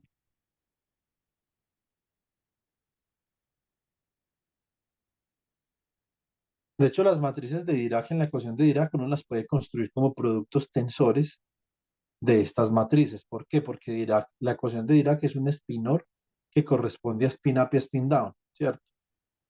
Entonces, digamos que el problema es bastante parecido, si ustedes lo ven de esa forma. Entonces, ¿esto cómo queda? Esto queda como uno cero cero menos uno cero cero cero cero cero cero cero cero, ¿cierto? Y acá me quedaría, eh, a ver, uno por uno uno, perdón, menos uno es menos uno. Menos uno por uno menos uno. Cero, cero, uno. Hay algo que, digamos, a mí se me olvidó aclarar por alguna laguna mental que tuve, que es muy importante. Y es que cuando ustedes hagan esto, ustedes tienen que tener presente con toda claridad cuál es la base en la que queda escrita la matriz resultante. Les voy a, digamos, en este último cálculo que yo hice, se los voy a ilustrar. Esta base de acá es como algo así. Esto es up, down, ¿cierto? Y acá está up.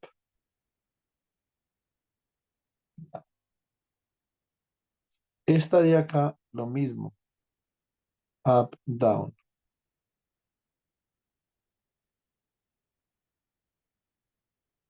¿cierto?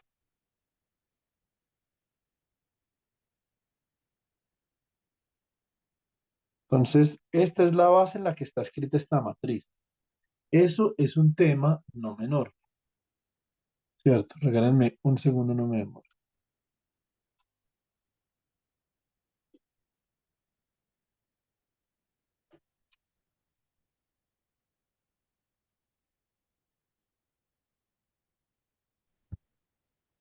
Entonces, la base en la que yo tengo esta matriz, si esto es un producto tensor, entonces esto sería up, up acá, esta sería acá, entonces este cero de acá sería up down, esto acá sería down up y esto acá sería down down. Acá esto es up up, up down, down up y down down. Entonces, saber en qué base estoy escribiendo yo una representación de un operador en mecánica cuántica, eso es una vaina fundamental. Y por eso es que hay veces que las personas no entienden los papers o no entienden cuáles son las implicaciones de una predicción. Mira, ¿qué significa esta energía? Ah, entonces dígame en qué base tiene escrita su matriz. Me da pereza. Ah, bueno, así que queda muy duro. Entonces digamos que hay que saber en qué base tiene escrita la matriz. Una vez nosotros ya tenemos estos tres productos tensoriales, los podemos reemplazar acá, ¿cierto? Now,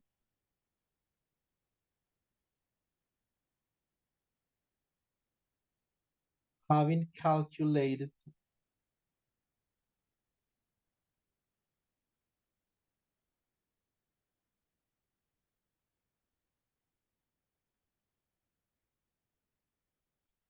the three tensor products,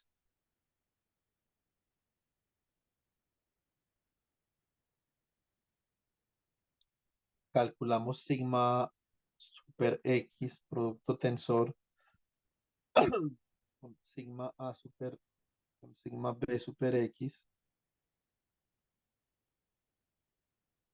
calculamos sigma A super Y, producto tensor,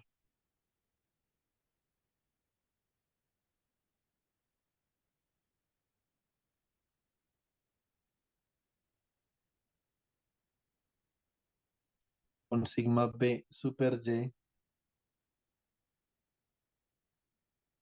y sigma A super Z,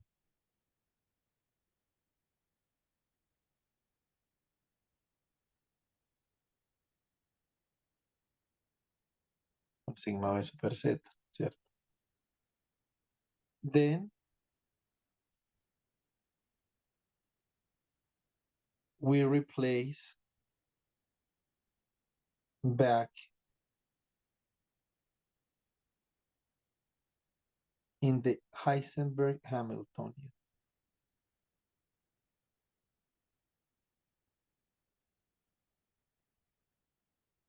Entonces, básicamente, para que no nos vayamos a joder ya mucho acá, entonces voy a hacer esto así. Déjame cuidado. Yo tengo que sumar estos tres productos tensor.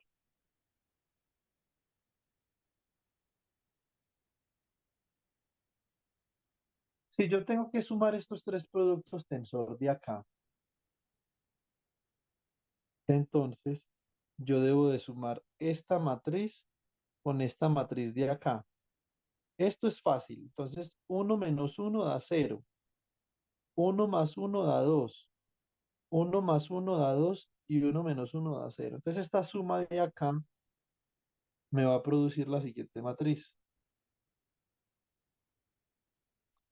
Me va a producir una matriz que en esta, digamos, diagonal cruzada, me daría un cero, un 2 y un cero, ¿cierto? La matriz de acá, el producto, el producto tensor de sigma z con sigma z, entonces me daría como algo así. Esto es cero, esto es cero, esto es uno. Esto acá es menos uno y esto es menos uno. Y esto es uno.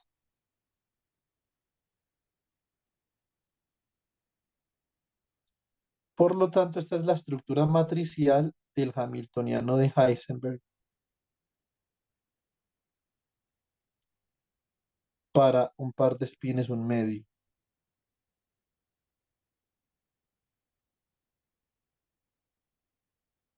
Ahora la pregunta es, la física, el problema físico subyacente, ¿cómo se resuelve a partir del Hamiltoniano? Porque ustedes me dicen, listo, cuando ahí ya llegamos a la representación matricial del Hamiltoniano de Heisenberg. Entonces, ¿y ahora qué hacemos?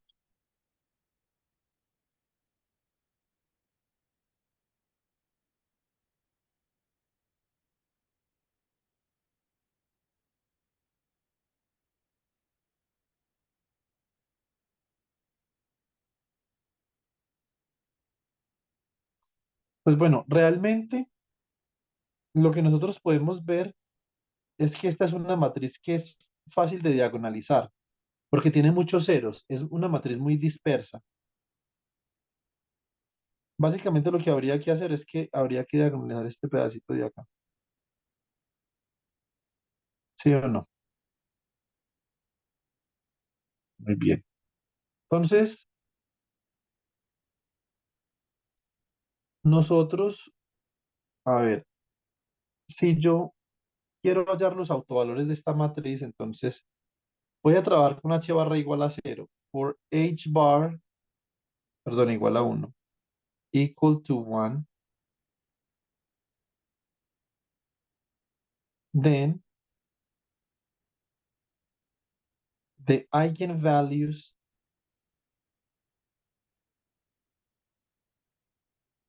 of the Hamiltonian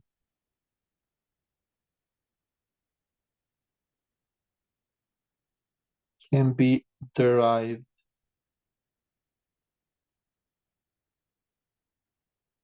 from. Entonces acá, si yo hago, por ejemplo, el determinante de h spin menos lambda por la matriz identidad 4 por 4, entonces ¿cómo me queda esto? Esto me queda como el determinante,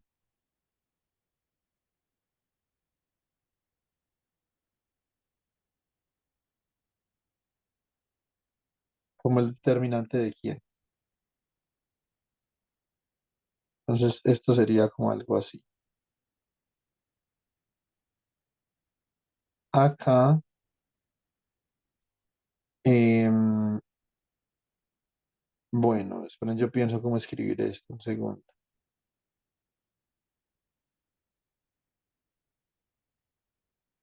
Esto sería JAB, ¿cierto? Sobre 4 menos lambda, 0, 0 y 0. Esto es 0, esto sería menos. Esto es de esta matriz de acá, esta pequeña matriz, los voy a colocar en rojo. Sería menos JB sobre 4 más lambda.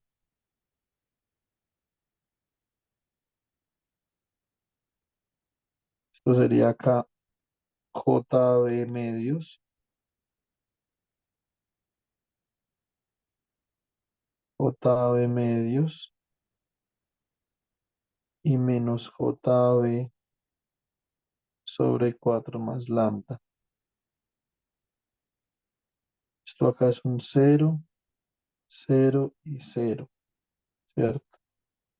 Esto es 0, 0, 0 y esta última de acá sería JB.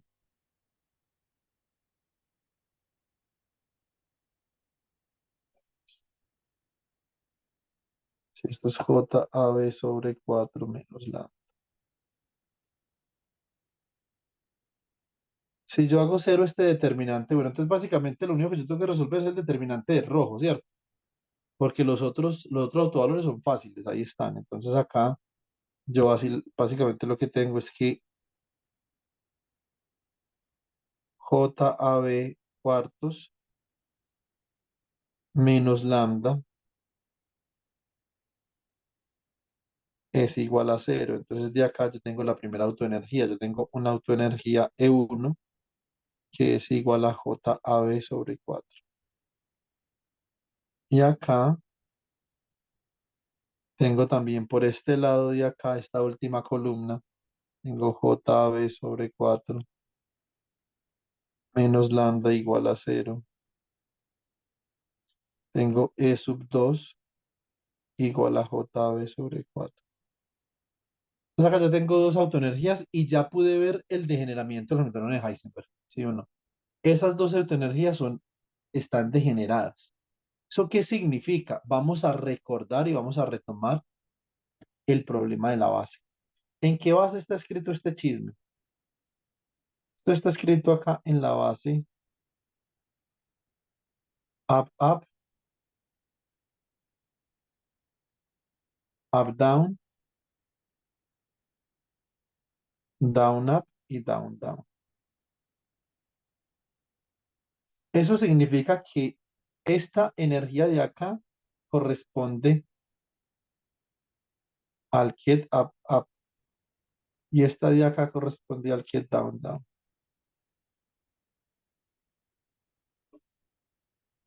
Obviamente, debido a la presencia de esta pequeña matriz 2 por 2 que yo tengo acá,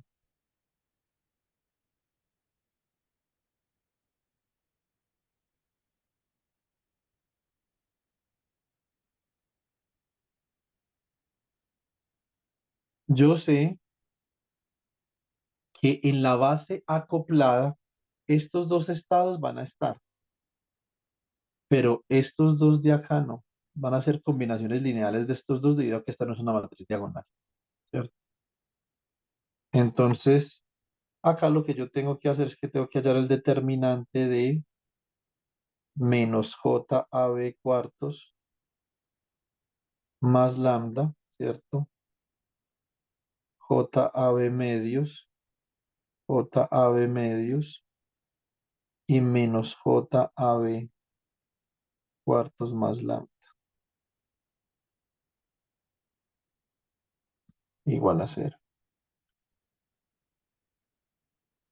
De acá yo obtengo ¿qué ecuación? Obtengo que JAB cuartos más lambda al cuadrado menos JAB al cuadrado sobre 4 es igual a cero, ¿cierto?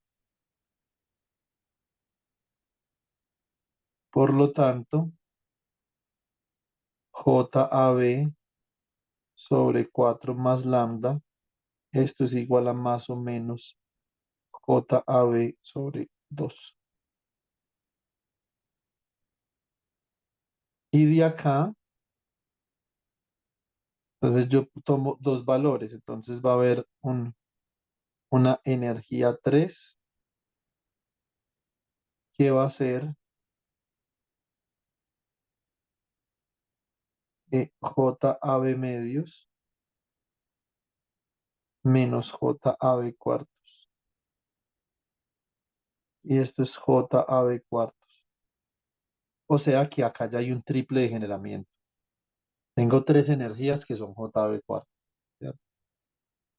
Y voy a definir una energía E sub 0, que es con el signo menos menos JAB cuartos medios menos JAB, perdón,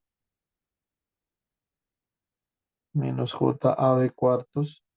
Y esto me va a dar menos 3 JAB cuartos. Entonces ya tengo en este recuadro,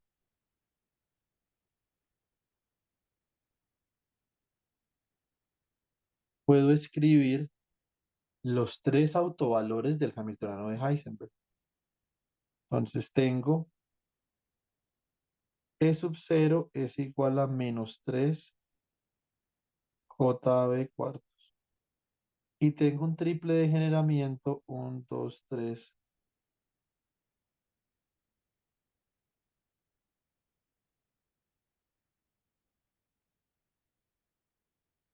que es igual a ¿quién? A JAB cuartos. ¿Cuál es el estado fundamental entonces del Hamiltoniano de Heisenberg, dado que ya tengo las energías? Pues eso depende del signo de J. Si J es positivo, este es el estado fundamental. Y si J es negativo, es este. Entonces, por eso, Darwin, cuando con el voltaje tú coges y cambias el signo, eso es tan importante porque lo que estás haciendo realmente es que estás permutando el estado fundamental del Hamiltoniano de Heisenberg. Estás pasando del singlet al triple. porque dependiendo del signo de J, ya sea que este de acá, que es el singlet, o estos tres estados que tienen la misma autoenergía, que lo llamamos el triplet, dependiendo del signo de J, tú vas a ir conmutando entre los estados fundamentales del Hamiltoniano de Heisenberg. Y eso lo podemos hacer con voltaje. Pero no solamente eso, en tu trabajo de grado vas a demostrar que también lo puedes conmutar con la fase, que eso es lo que hemos visto. Cambiando de pi tercios, pi medios, pi sextos, puedes también conmutar el estado fundamental alrededor del voltaje cero, ¿cierto? Es para voltaje cero, pero igual eso es súper interesante, porque eso es como un efecto Josephson, pero RKKY, Mm. ¿sí o no? Y con el campo, ¿no? Con el campo de intercambio. Sí, sí, digamos que con el campo de intercambio ya pasan otras cosas. Ya con el campo de intercambio lo que tú haces es que levantas este degeneramiento y los estados se hacen distinguibles. En este caso, Darwin, como vamos a ver mañana la clase es a las 8:30 también. Mañana vamos a ver el efecto Zeeman, pero lo vamos a ver muy fenomenológicamente, ¿cierto? Vamos a ver que en el efecto Zeeman tenemos este mismo caso que yo tengo acá, lo tengo en el efecto Zeeman. Y en un experimento, en ausencia de campo magnético, yo no puedo distinguir entre los tres estados magnéticos de un sistema con ms igual a 0, 1 y -1, ¿cierto? No lo puedo hacer. A no ser de que aplique un campo de Zeeman. Cuando aplico el campo de Zeeman, se rompe una simetría y esos estados se vuelven distinguibles experimentalmente. No, Estos tres estados de acá son indistinguibles experimentalmente porque tienen la misma energía, mm, ¿cierto? ¿Quiénes son esos estados que tienen la misma energía? Pues up, up, down, down. Y como esta matriz no es diagonal, hay otro estado, ¿cierto? Que sería chi sub 3, que es 1 sobre la raíz de 2, up, down más down, up. Y según los coeficientes de Clebsch-Gordan, estos tienen que ser estados. Recuerden que de Clebsch-Gordan sale la restricción que el valor absoluto de S1 menos S2 es menor o igual que S, menor o igual que S1 más S2. O sea que van a haber unos estados, si S1 vale un medio y S2 vale un medio, eso implica que esto es 0, menor o igual que S, menor o igual que 1. Estos estados de acá, ustedes pueden ver claramente que estos son estados con S igual a 1. Y este es un estado con S igual a 0. Perdón, este es un estado con S igual a 1. Pero este es un estado con ms igual a 1. Este ms igual a -1 porque los dos son spin down. Y este es un estado con ms igual a 0. ¿Qué pasa entonces, por ejemplo, con el estado singlet, que sería chi sub 0, 1 sobre la raíz de 2, up, down, menos down, up? Este es un estado según Clebsch-Gordan para S igual a 0 y ms igual a 0. En eso se diferencia ese estado con este estado de acá, que este estado es un estado de spin 1. El otro es un estado de spin 0, ¿cierto? Bueno, muy bien. Entonces, lo importante de acá es este recuadro porque esta hoja tiene, mejor dicho, vainas, ¿cierto? Entonces, pero me pasaba la hoja 8 y ya tenía que llegar hasta la 9, entonces no aguanto. Entonces, esta es la página 7. Y hemos oficialmente ya demostrado que el Hamiltoniano de Heisenberg tiene una simetría, ¿sí o no? Porque hay un degeneramiento. Entonces, ¿qué es lo que se viene? Lo que se viene es que tenemos que romper la simetría. ¿Cómo se rompe una simetría? Esta es una simetría de inversión temporal. ¿Cómo se rompe eso? Con un campo magnético. Listo.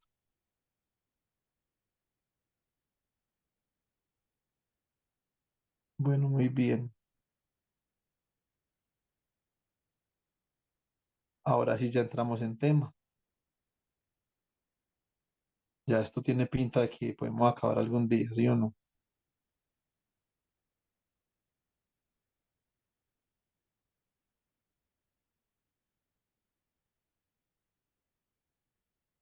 Listo, chiquillos. Entonces,